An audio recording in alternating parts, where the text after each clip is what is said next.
ప్రియ రక్షకుడును మన ప్రభు అయిన యేసుక్రీస్తు నామంలో మీ అందరికీ నా వందనాలు. యేసు రక్షకుడు అందరినీ దీవించి ఆశీర్వదించునుగాక. ఈ సమయంలో దేవుని వాక్యంలో నుండి యెహోషువ గ్రంథము 23వ అధ్యాయము 11వ వాక్యాన్ని చదువుతూ ఉన్నాను. కాబట్టి మీరు బహుజాగ్రత్త పడి మీ దేవుడైన యెహోవాను ప్రేమింపవలెను అని వ్రాయబడి ఉన్నది. చిన్న ప్రార్థన చేద్దాం. ప్రేమ కలిగిన మా పరమ తండ్రి, వాక్యం వింటున్న ప్రతి బిడ్డను మీరు దీవించండి, ఆశీర్వదించండి. వాక్యం వింటున్న వారందరూ నీ వారై ఉండినట్లు సహాయము దయచేయండి. ఇహలోకములో కావలసిన ప్రతి అవసరమును మీరు తీర్చి పరలోకానికి మీరు నడిపించండి.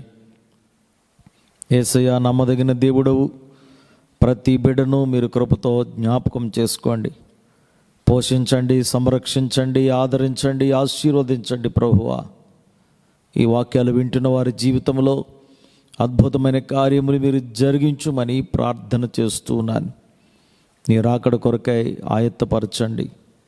నీ వాక్యమును బట్టి ప్రతి బిడను మీరు దీవించి దర్శించి బలపరచుమని యేసువారి పరిశుద్ధ నామంలో విశ్వాసముతో ప్రార్థించుచున్నాను మా పరమ తండ్రి, ఆమెన్. మంచిది ప్రియులారా, చదవబడిన వాక్య భాగములో ఈ విధంగా వ్రాయబడి ఉన్నది: మీరు బహు జాగ్రత్త పడి మీ దేవుడైన యెహోవాను ప్రేమింపవలెను అని వ్రాయబడి ఉన్నది. వృద్ధుడైన యెహోషువ ఇశ్రాయేలీయులకు ఈ విధంగా తెలియచేస్తూ ఉన్నాడు. కాబట్టి మీరు మోషే ధర్మశాస్త్ర గ్రంథములో వ్రాయబడినది అంతటినీ గైకొని అనుసరించుటకు మనస్సు దృఢము చేసుకొని ఎడమకు గాని కుడికి గాని దాని నుండి తొలగిపోక మీ యొద్ద మిగిలి ఉన్న ఈ జనుల సహవాసము చేయక, వారి దేవతల పేళ్లను ఎత్తక, వాటి తోడని ప్రమాణం చేయక, వాటిని పూజింపక, వాటిని నమస్కరింపక, మీరు నేటి వరకు చేసినట్లు మీ దేవుడైన యెహోవాను హత్తుకొని ఉండవలెను. యెహోవా బలము గల గొప్ప జనములను మీ ఎదుట నుండి కొట్టివేసి ఉన్నాడు. మీ ఎదుట నేటి వరకును ఏ మనుష్యుడును నిలిచి ఉండలేదు. మీ దేవుడైన యెహోవా మీకు ఇచ్చిన మాట చొప్పున తానే మీ కొరకు యుద్ధము చేయువాడు గనుక మీలో ఒకడు 1000 మందిని తరుమును. కాబట్టి మీరు బహు జాగ్రత్త పడి మీ దేవుడైన యెహోవాను ప్రేమింపవలెను అని తెలియచేశాడు. ప్రియ సోదరి సహోదరుడా, దేవుని ప్రేమించటలో మనము జాగ్రత్త కలిగి ఉండాలి. దేవుని ప్రేమించటలో మనము శ్రద్ధ తీసుకోవాలి. 1 యోహాను పత్రిక 2వ అధ్యాయము 15వ వాక్యములో, ఈ లోకమునైనను లోకములో ఉన్న వాటినైనను ప్రేమింపకుడి.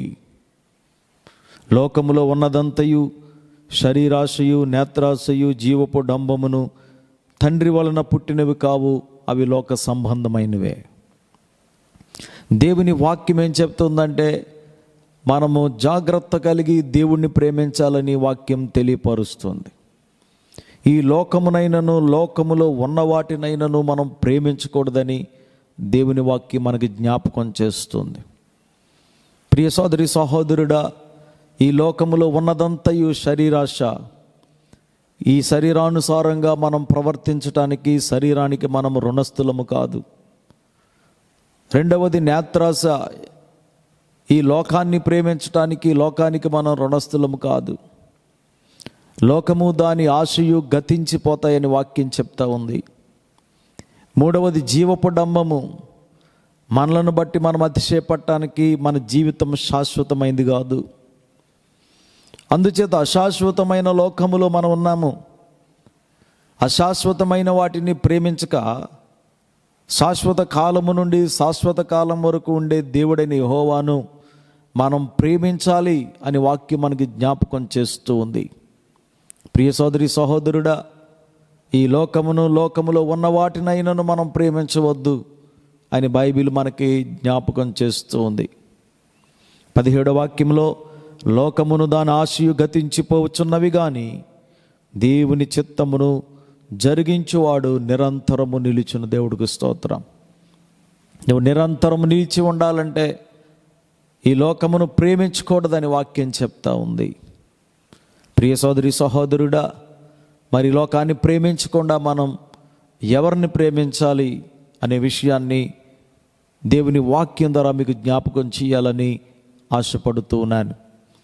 మొదటిగా మనము దేవుణ్ణి ప్రేమించాలి. బైబిల్ గ్రంథంలో ఈ విధంగా వ్రాయబడి ఉన్నది. మార్కు సువార్త 12వ అధ్యాయము 28వ వచనం.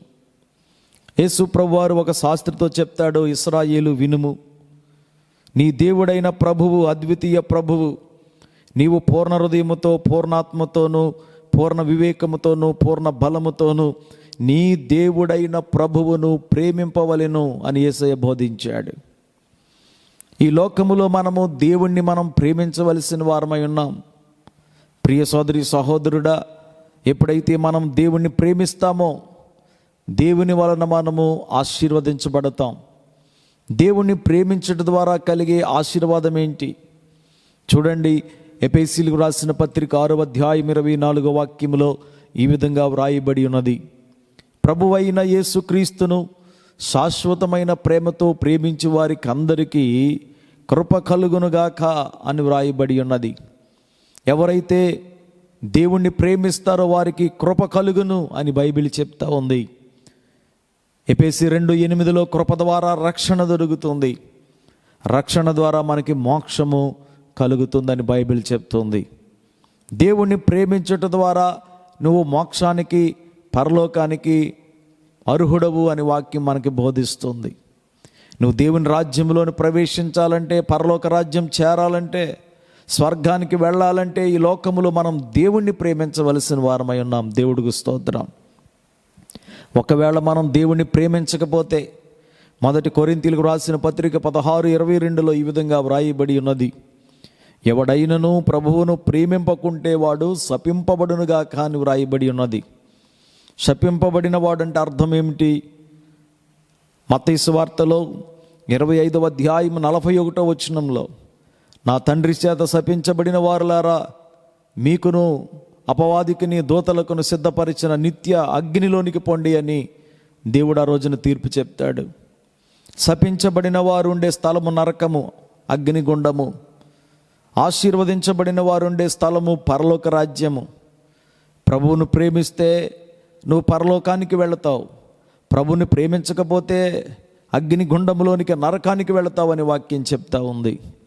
ప్రియ సోదరి సహోదరుడా, ఈ లోకములో దేవుని ప్రేమించటంలో మనం ఎందుకు జాగ్రత్త కలిగి ఉండాలంటే, ఈ నరకము నుండి తప్పించుకొని పరలోక రాజ్యం మనం ప్రవేశించాలి అంటే ఈ లోకములో మనము దేవుణ్ణి ప్రేమించవలసిన వారమై ఉన్నాం. దేవుడికి స్తోత్రం.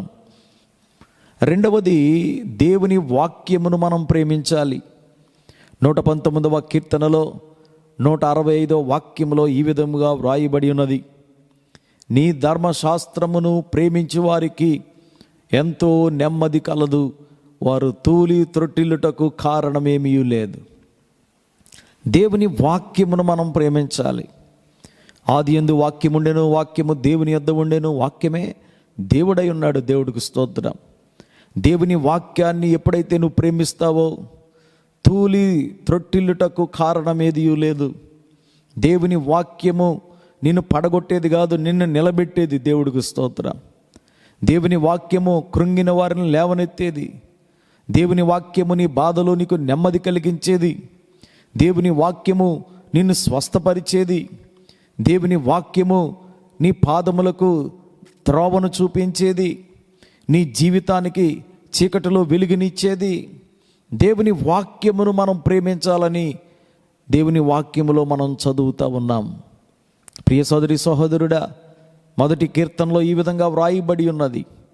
దుష్టుల ఆలోచన చొప్పున నడువక, పాపుల మార్గమును నిలువక, అపహాసకులు కూర్చుండు చోటున కూర్చుండక, యెహోవా ధర్మశాస్త్రమునందు ఆనందించుచు దివారాత్రములు దానిని ధ్యానించువాడు ధన్యుడు. అట్టివాడు మరి నీటి కాలువల యొర నాటబడినదై ఆకువాడక తన కాలమందు ఫలమిచ్చు చెట్టు వలె ఉండును, అతడు చెయ్యునదంతయు సఫలమగును అని వాక్యం చెప్తా ఉంది. ప్రియ సోదరి సహోదరుడా, జయ జీవితమును పొందుకోవాలి అంటే, నీ జీవితంలో సఫలత కలగాలి అంటే, నువ్వు చేసేదంతా సఫలం అవ్వాలంటే దేవుని వాక్యమును నువ్వు ప్రేమించేవాడవగా ఉండాలని వాక్యం ద్వారా నేను మీకు జ్ఞాపకం చేస్తూ ఉన్నాను. కీర్తన గ్రంథంలో 119వ కీర్తన 11వ వాక్యములో ఈ విధంగా వ్రాయబడి ఉన్నది, నీ ఎదుట నేను పాపము చేయకుండానట్లు నా హృదయంలో నీ వాక్యమును ఉంచుకొని ఉన్నాను. దేవుని వాక్యము నిన్ను నిలబెడుతుంది. దేవుడికి స్తోత్రం. దేవుని వాక్యం నీ జీవితానికి ఎంతో ఆశీర్వాదకరమైంది. వాక్యాన్ని చదివేవారు, వాక్యాన్ని వినేవారు, వాక్య ప్రకారంగా జీవించేవారు ధన్యులని వాక్యం చెప్తా ఉంది. వారు 30 60 100 ఫలిస్తారు అని దేవుడు తన వాక్యం ద్వారా మనకి జ్ఞాపకం చేస్తున్నాడు. ప్రియ సోదరి సహోదరుడా, దేవుని వాక్యమును మనం ప్రేమించే వారంగా ఉండాలి. ఆ వాక్యము నీకెంతో దీవెన అనుగ్రహిస్తుంది. దేవుడికి స్తోత్రం. వాక్యం ద్వారా నువ్వు ఆశీర్వదించబడతావు. దేవుని వాక్యాన్ని ప్రేమించే వ్యక్తివిగా ఉండాలని దేవుడు కోరుతున్నాడు. 3వది, దేవుని మందిరమును ప్రేమించాలి. దేవుడికి స్తోత్రం. దేవుని మందిరమును మనం ప్రేమించాలి. బైబిల్ గ్రంథములో 26వ కీర్తన 8వ వాక్యములో ఈ విధంగా వ్రాయబడి ఉన్నది, యెహోవా నీ మందిరమును నీ తేజో మహిమ నిలుచు స్థలమును నేను ప్రేమించుచున్నాను అని భక్తుడు చెప్తా ఉన్నాడు. దేవుని సన్నిధిని, దేవుని మందిరాన్ని మనం ప్రేమించాలి. అందుకే భక్తిహీనుల గుడారమునొద్ద నివసించుట కంటే నా దేవుని మందిర ద్వారమునొద్ద నివసించుట నాకు ఇష్టం అన్నాడు. మన జీవితం బయట 1000 దినాలు జీవించటం కంటే దేవుని ఆవరణములో 1 దినము గడుపుట ఆ 1000 దినాల కంటే శ్రేష్టమని బైబిల్ చెప్తా ఉంది. అనుదినము నా గడప యొద్ద కనిపెట్టుకొని, నా ద్వారబంధముల యొద్ద కాచుకొని, నా ఉపదేశము వినువాడు ధన్యుడని వాక్యం బోధిస్తూ ఉంది. దేవుని మందిరాన్ని ప్రేమించే అనుభవం మనకు కావాలి. 84వ కీర్తనలో నీ మందిర ఆవరణములు చూడవలెనని నా ప్రాణం ఎంతో ఆశపడుచున్నదని భక్తుడు చెప్తా ఉన్నాడు.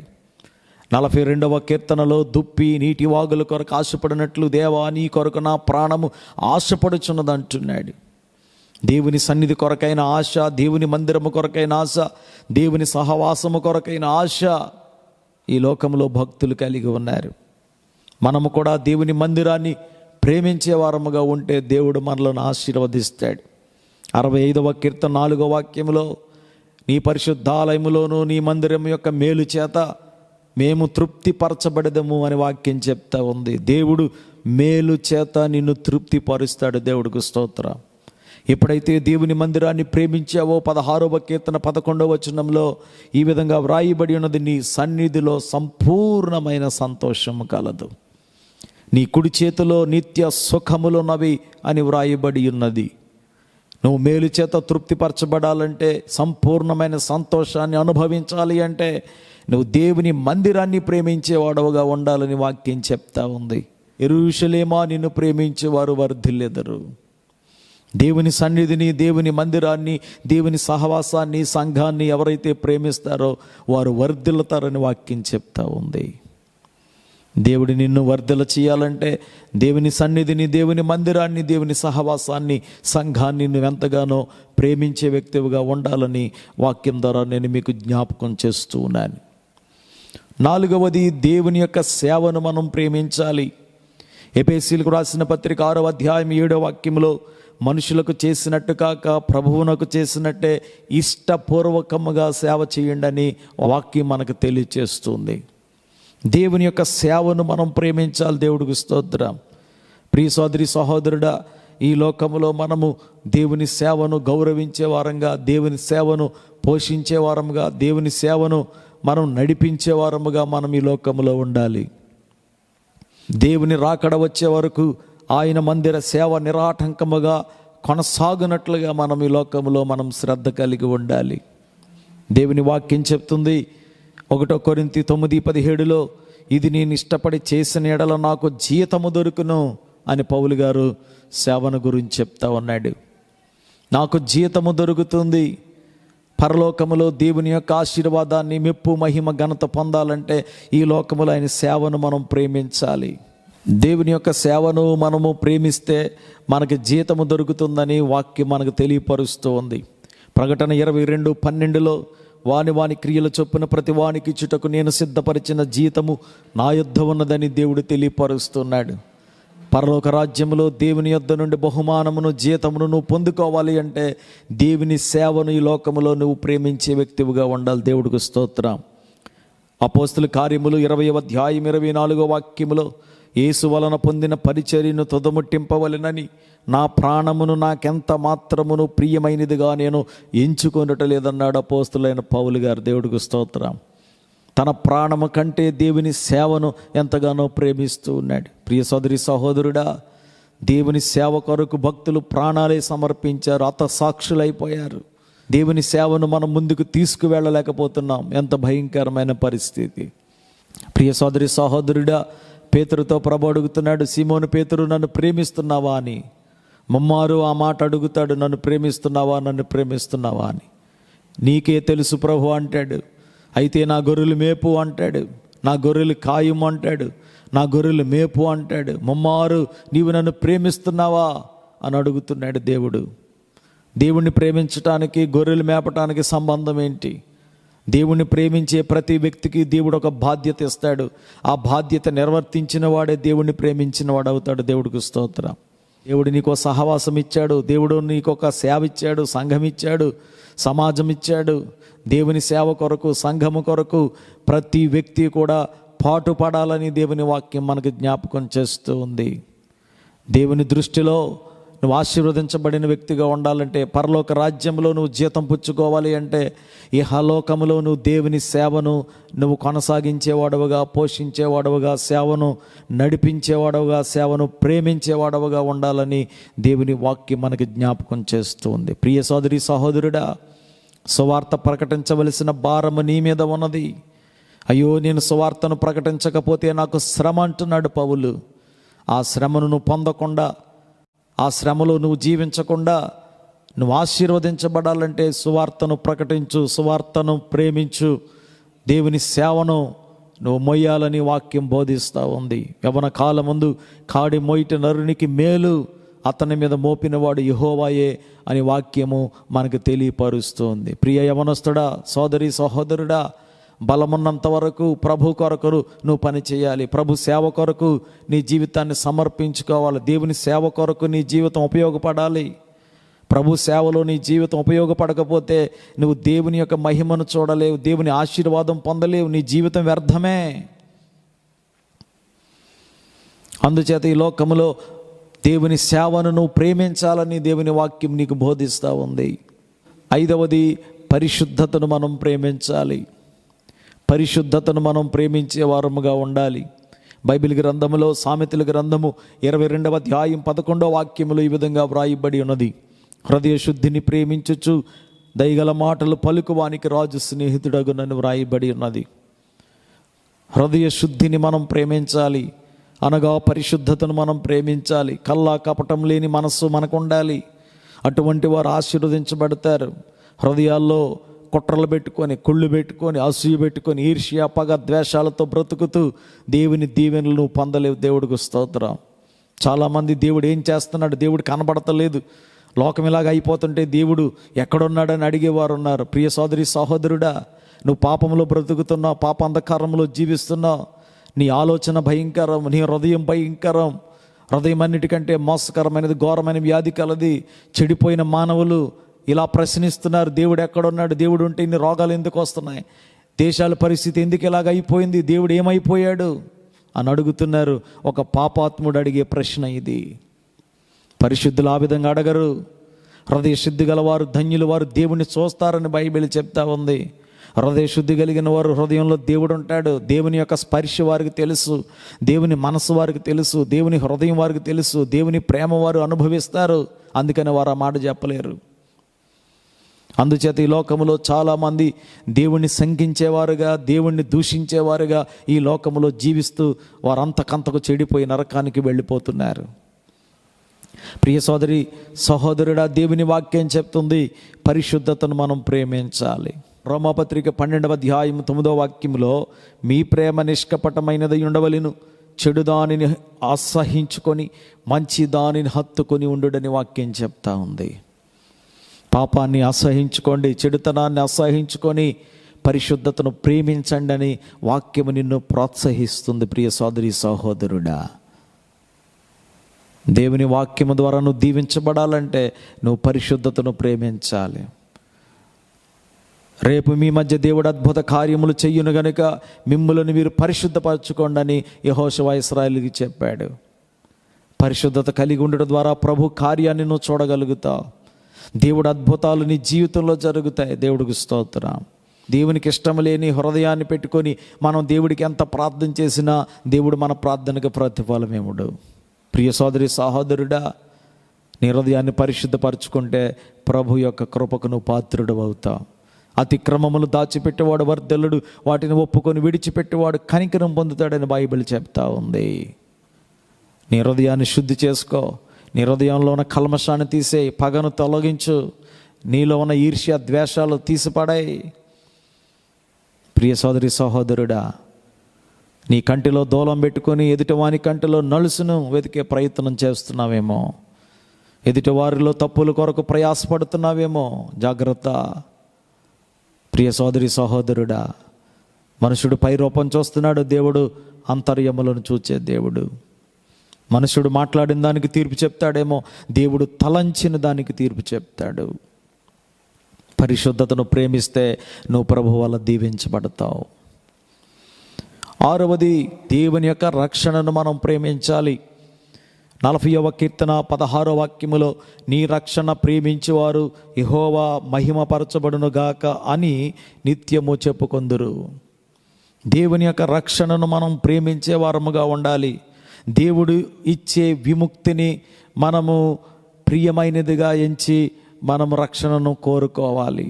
యేసు అనగా రక్షకుడు అని అర్థము.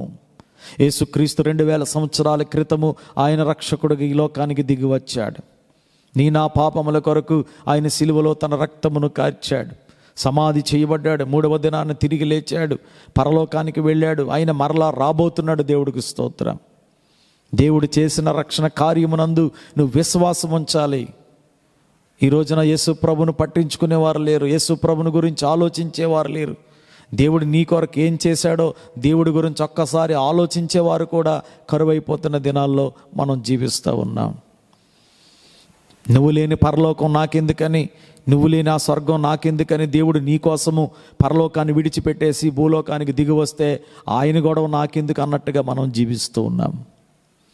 దేవుడు నాకు అవసరం లేదు, యేసుప్రభు గొడవ నాకు అవసరం లేదు, ఆయన గొడవ నాకెందుకు అన్నట్టుగా మనం ఈ లోకంలో బ్రతుకుతూ ఉన్నాం. ఎంత భయంకరం. దేవుని రక్షణను ప్రేమించకుండా నువ్వు రక్షణ పొందలేవు, పరలోకం చేరలేవు. నువ్వు ఈ లోకంలో ప్రార్థించకుండా ప్రభు ద్వారా నువ్వు ఆశీర్వాదాన్ని జవాబు పొందలేవు. ఈ లోకంలో నువ్వు దేవుని రక్షణ కోరుకోకుండా నువ్వు రక్షణ పొందలేవు. ఎవ్వరికి దేవుడు బలవంతంగా ఏమీ చేయడు. 12వ కీర్తనలో రక్షణ కోరుకుని వారికి ఆయన రక్షణ అనుగ్రహించేవాడు. జక్కయ్య యేసు ఎవరో చూడాలనుకున్నాడు. ఒక పాపి అయిన మనుషుడు తన హృదయాన్ని మార్చుకున్నాడు. ఆలోచనలో మార్పు వచ్చింది, మనసులో మార్పు కలిగింది, తన మార్గాల్లో మార్పు కలిగింది. యేసయ్య వచ్చే మార్గంలోనికి వచ్చాడు. మేడు చెట్టు ఎక్కి కూర్చున్నాడు. యేసయ్యను చూడలేకపోయాడు. అయినా యేసయ్య అంటున్నాడు, జక్కయ్య త్వరగా దిగిరా, నీ ఇంట్లోనికి నేను వస్తున్నాను అన్నాడు. అతడి ఇంటికి తీసుకుని వెళ్ళాడు. నేడు ఇంటికి రక్షణ వచ్చింది అన్నాడు. దేవుడికి స్తోత్రం. నశించిన దానిని వెతికి రక్షించడానికి మనుష్య కుమారుడిగా యేసు ప్రభు వారి లోకంలోనికి వచ్చాడు. యేసయ్య మనలను ప్రేమిస్తున్నాడు. మన కొరకు సిలువలో ప్రాణం ఇచ్చాడు. యేసయ్యను నువ్వు ప్రేమించే వ్యక్తివైతే, ఆ రక్షణను ప్రియమైనదిగా నువ్వు ఎంచుకుంటే, ఆ రక్షణను ప్రేమిస్తే నువ్వు దేవుని స్తుతిస్తావు, నీకు రక్షణ భాగ్యం దొరుకుతుంది. దేవుడికి స్తోత్రం. చివరిగా దేవుని చిత్తమును మనం ప్రేమించాలి. ఏడవది దేవుని చిత్తమును మనం ప్రేమించాలి. అపోస్తల కార్యములు 13:22లో దావీదు నా ఇష్టానుసారుడైన మనుషుడని దేవుడు సాక్ష్యం చెప్తాడు. దావీదుకి దేవుని చిత్తం అంటే ఎంతో గౌరవం, ఎంతో ప్రేమ. 40వ కీర్తన 8వ వాక్యములో ఈ విధంగా వ్రాయబడి ఉన్నది, నీ చిత్తము నెరవేర్చుట నాకు సంతోషం అంటున్నాడు దావీదు. మన జీవితంలో దేవుని చిత్తమును ప్రేమించే వారముగా ఉండాలి. దేవుడికి స్తోత్రం. కష్టమైనా పర్వాలేదు, దేవుని చిత్తమే మనలో జరగాలని మనం ఆశించాలి. దేవుడు మన ద్వారా మహిమపరచబడతాడు. దేవుడు మనలను మహిమపరుస్తాడు. దేవుడికి స్తోత్రం. ఎవరైతే దేవుని చిత్తానికి లోబడతారో వారి జీవితాల ద్వారా దేవుడు మహిమ పొందుకుంటాడు. యేసు ప్రభువారు, ఈ గిన్నె నా యొద్ద నుండి తొలగించు, మైనను నా చిత్తం కాదు ప్రభువా, నీ చిత్తమే సిద్ధించునుగా కన్నడలో సువార్త 22వ అధ్యాయంలో యేసు ప్రభు తండ్రి చిత్తాన్ని ప్రేమించాడు. తండ్రి చిత్తానికి తన జీవితాన్ని అప్పగించుకొని శిలువ మరణం పొందాడు. ఆయన మహిమపరచబడ్డాడు. దేవుడికి స్తోత్రం. కన్యకైన మరియా యేసు రక్షకుడును గర్భము ధరించినప్పుడు ఆయన చిత్తానికి లోబడి నీ చిత్తమే జరుగునుగాకని ఆమె దేవుని చిత్తాన్ని ప్రేమించింది కాబట్టి ఆమె జీవితము మహిమపరచబడిందని వాక్యం ద్వారా మనం గ్రహిస్తూ ఉన్నాం. ఎవరైతే దేవుని చిత్తాన్ని ప్రేమిస్తారో దేవుడు వారి జీవితాన్ని మహిమపరుస్తాడు. మనుషులకు ఇష్టం లేకపోయినా దేవుని చిత్తాన్ని నువ్వు నెరవేర్చే వ్యక్తివైతే ప్రభువు నిన్ను మహిమపరుస్తాడు. హోషేతో చెప్తాడు, పాపాత్మురాలైన గోమెరమ్మను పెళ్లి చేసుకోమంటాడు ఒక ప్రవక్తను ప్రభు. అయ్యో ఇదేంటి ప్రభువా, నేను ప్రవక్తని, పరిశుద్ధుణ్ణి, నాకు ఇలాంటి పని అప్పచెప్తున్నావు ఏంటి తండ్రి అంటే, లేదు ఇశ్రాయేలీయులకు ఒక పాఠం నేర్పించబోతున్నాను, నేను చెప్పిన పని నువ్వు చేయమంటాడు. లోకం యొక్క నిందల కంటే, అవమానాల కంటే, వాళ్ళ యొక్క మాటల కంటే దేవుని చిత్తాన్ని ప్రేమించిన వాడు హోషేయ. దేవుడికి స్తోత్రం. దేవుడు నిన్ను మహిమపరచాలంటే నువ్వు దేవుని చిత్తము జరిగించేవాడుగా ఉండాలి. ఎవరైతే దేవుని చిత్తము జరిగిస్తారో వారు నిరంతరము నిలిచి ఉంటారు. ప్రియ సోదరి సహోదరుడా, ఆ విధంగా మనము దేవుణ్ణి ప్రేమించుటలో జాగ్రత్త కలిగి ఉండాలి. నువ్వు దేవుణ్ణి ప్రేమించుటలో జాగ్రత్త కలిగి ఉండాలంటే అర్థం ఏంటి? ప్రియ సోదరి సహోదరుడా, దేవుణ్ణి పూర్ణ హృదయముతో, పూర్ణాత్మతో, పూర్ణ వివేకముతో నీ దేవుడైన ప్రభువును ప్రేమించాలి. రెండవది, దేవుని వాక్యమును మనం ప్రేమించాలి. మూడవది, దేవుని మందిరమును మనం ప్రేమించాలి. నాలుగవది, దేవుని సేవను ప్రేమించాలి. ఐదవది, దేవుని యొక్క పరిశుద్ధతను మనం ప్రేమించాలి. ఆరవది, దేవుడు అనుగ్రహించిన రక్షణను మనం ప్రేమించాలి. ఏడవది, దేవుని యొక్క చిత్తమును మనం ప్రేమించాలి. ఆ విధంగా నువ్వు బహు జాగ్రత్త పడి దేవుని ప్రేమించటానికి నువ్వు సిద్ధపడినట్లయితే దేవుడు తన వాక్యం ద్వారా నిన్ను దీవించటానికి సిద్ధంగా ఉన్నాడు. దేవుడికి స్తోత్రం. ఎవరైతే దేవుణ్ణి ప్రేమిస్తారో దేవుడి ద్వారా వారు దీవించబడతారు. దేవుణ్ణి ప్రేమించే వారికి కలిగే దీవెనలన్నీ కూడా ఈ వాక్యం మీ అందరికీ కలగాలని ప్రభు పేరట మనవి చేస్తూ నా మాటలు ముగిస్తున్నాను. వాక్యం విన్న మిమ్మల్ని అందరినీ దేవుడు ప్రత్యేకంగా దీవించి ఆశీర్వదించునుగాక. దేవుణ్ణి ప్రేమించే మనస్సు మీకు కలుగునుగాక. చిన్న ప్రార్థన చేద్దాం. ప్రేమ కలిగిన మా పరమ తండ్రి, ఈ వాక్యాన్ని వింటున్న ప్రతి బిడ్డను మీరు దీవించండి. సాతాను యొక్క తంత్రములను లయపరచండి. ఈ లోకము దాని ఆశలు గతించిపోతాయని నీ వాక్యం ద్వారా మాట్లాడుతున్నావు ప్రభువా. లోకమాయలో పడిపోకుండా ప్రభువా, నిన్ను ప్రేమించే వారముగా, నిన్ను ప్రేమించటంలో జాగ్రత్త కలిగి ఉండేవారంగా సహాయము దయచేయండి తండ్రి. నాయన, నీ సన్నిధిలో నిన్ను ప్రేమించినట్లుగాను, నీ వాక్యమును ప్రేమించినట్లుగాను ప్రభువా తండ్రి, నీ మందిరాన్ని ప్రేమించే వారంగా, నీ సేవను ప్రేమించే వారముగా, నువ్వు అనుగ్రహించే పరిశుద్ధతను మేము ప్రేమించే వారముగా, నీ రక్షణను ప్రేమించే వారముగా, నీ చిత్తమును ప్రేమించే వారంగా మమ్మల్ని దీవించుమని ప్రార్థన చేస్తున్నాను. వాక్య విన్న వారందరూ కూడా నీ వారైనట్లు సహాయము దయచేయమని ఘనత, మహిమా, ప్రభావములు నీకు ఆరోపిస్తూ యేసు వారి పరిశుద్ధ నామములో విశ్వాసముతో ప్రార్థించుచున్నాను మా పరమ తండ్రి. Amen, amen.